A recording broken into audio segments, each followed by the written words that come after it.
CNN's Republican presidential town hall with former President Trump. President Trump, we have a lot more voters' questions, I should note, in here in New Hampshire to get to. But I also want to talk about some of the other investigations that you're facing. We talked about others at the top, but one of those is the special counsel's investigation into classified documents that were found at Mar-a-Lago. Why did you take those documents with you when you left the White House? I had every right to under the Presidential Records Act. You have the Presidential Records Act. I was there and I took what I took, and it gets declassified. Biden, on the other hand, he has 1,850 boxes. He had boxes sent to Chinatown, where they don't speak even English in that Chinatown we're talking about. I got to stop you right there. Nobody talks about him. They talk about us. Just so you understand, I had every right to do it. I didn't make a secret of it. You know, the boxes were stationed outside of the White House. People were taking pictures of the GSA and the various people. I got to stop you right there, though, because the Presidential Records Act, which is not well known to a lot of people, I read it. It does not say that you can take documents with you. It says actually that they are the property of the federal government. It says you talk, you negotiate, you make a deal. It's not criminal, by the way. The Presidential Records Act is not criminal. And just so you know, it does not say you can negotiate to take the documents with you. Can I tell you? Just so you understand, the Presidential Records Act is not criminal. I took the documents. I'm allowed to. You know who else took them? Obama took them. Nixon took them. Reagan took them. Oh, he didn't? The difference here that I'd like to note, the National Archives says that President Obama even Jimmy Carter, even Mike Pence had some documents, and he's a very honorable guy. You referenced But you know who took them more than anybody is Joe Biden. He has 1,800 boxes. And nobody even knows where they are. 1,800, and nobody talks about him. Mr. President, that's not accurate. And they put a rough guy on us, and in the meantime, they have nobody. I think it's important, Mr. President, to actually set the record straight here. They took documents, including Vice President Pence. When they realized they had documents, they turned them back over. The difference is that you waited to turn yours over, and it was a year-and-a-half effort that included a subpoena with those documents. One question about what happened when you had those documents. It included a raid on my house. That's what it included. But you'd gotten a subpoena and they had not been turned over yet. They didn't raid Biden's house. You know what happened? They put him in the house. That's the one with the Corvette where the documents were laying all over the floor. That was fine. And you know who happens to be at Mar-a-Lago? Secret Service, and they're phenomenal. I have Secret Service. He didn't have Secret Service. The other thing, the vice president cannot declassify. He didn't have the right to declassify. He has documents from when he was a senator. And even Democrat senators say, I can't believe it. No, I went by the Presidential Records Act. That's not and what we the were Presidential negotiating Records with Act NARA. says. That's not what it says, and Mr. NARA President. has red flagged a thing called the Constitution of the United States and the Bill of Rights because they consider them Mr. dangerous President, that's documents. not what it Those says, are the people we're dealing with. and I should note that there is a special counsel investigating your document situation, also President Biden's document situation. When it comes to your documents, did you ever show those classified documents to anyone?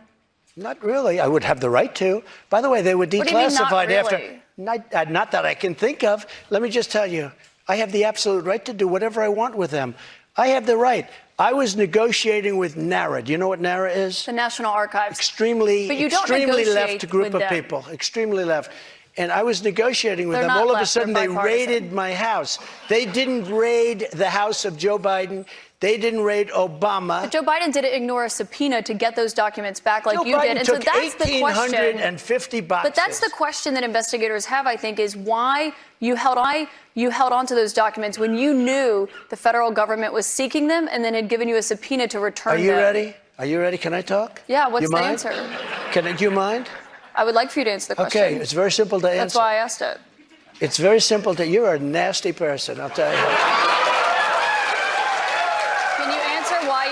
Why you held on to the documents? I was negotiating, and we were talking to NARA, that's Washington, to bring whatever they want. They can have whatever they want.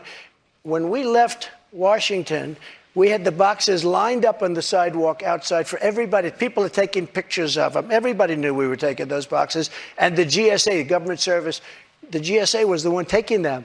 They brought them down to Mar-a-Lago. We were negotiating with NARA. All of a sudden, they raid our house.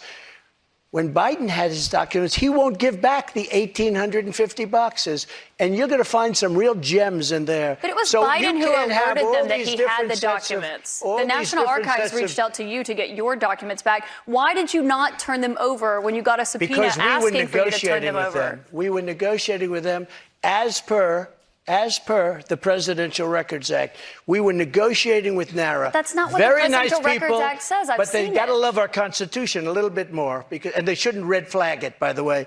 Very nice people. We were negotiating with NARA, and that's what the Presidential Records Act says, because Richard Nixon, surprisingly, had problems, and he had a lot of problems dealing with NARA, and they ended up passing legislation they called the created the Presidential PRA. Records Act just for this kind of a thing.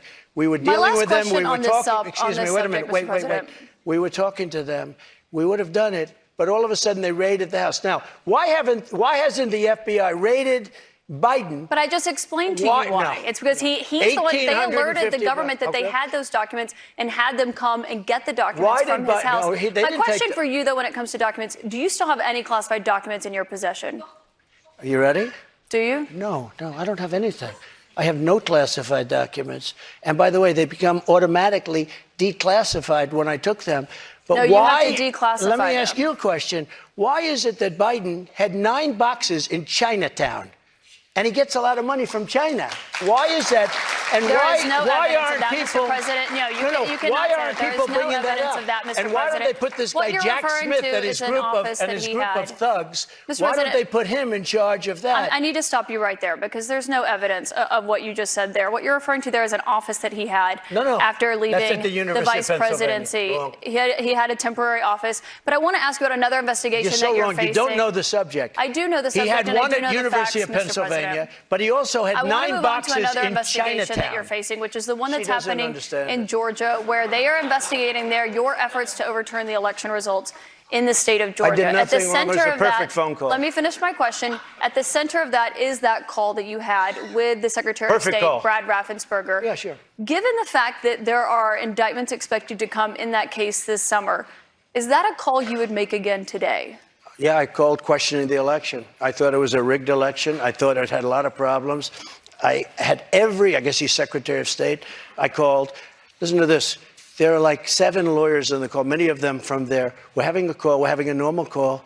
Nobody said, oh, gee, he shouldn't have said that. Why? If this call was bad, I questioned the election. You if asked this him to call find was you bad, votes. I didn't ask him to find anything. Let me We've just tell heard you, the audio if tape, this Mr. call President. was There's bad, an audio of you asking him to I find you said, 11,000 you owe something me votes. votes because the election was rigged. That election was rigged.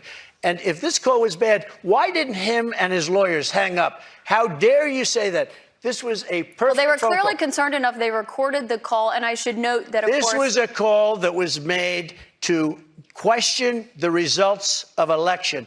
And when we can't make a call to question election results, then this country ought to just forget about it. you weren't just questioning the election results. I was you were questioning asking the him election. to find you votes. And I should note that there is no evidence of fraud. There is no rigged election in the state of Georgia. I want to get back to the audience, though, Mr. President, because those are false claims you're making about what happened in Georgia. Jordan Tullenberger is here. He's an undeclared voter from Hollis. He voted for you in 2020. Jordan, what is your question for President Trump tonight? Thank you, Mr. Trump. Thank you very much. I'm 26. I'm a veteran. I help manage a private aviation company. You want a job? I'd love one. Yeah. I'm looking for somebody very good.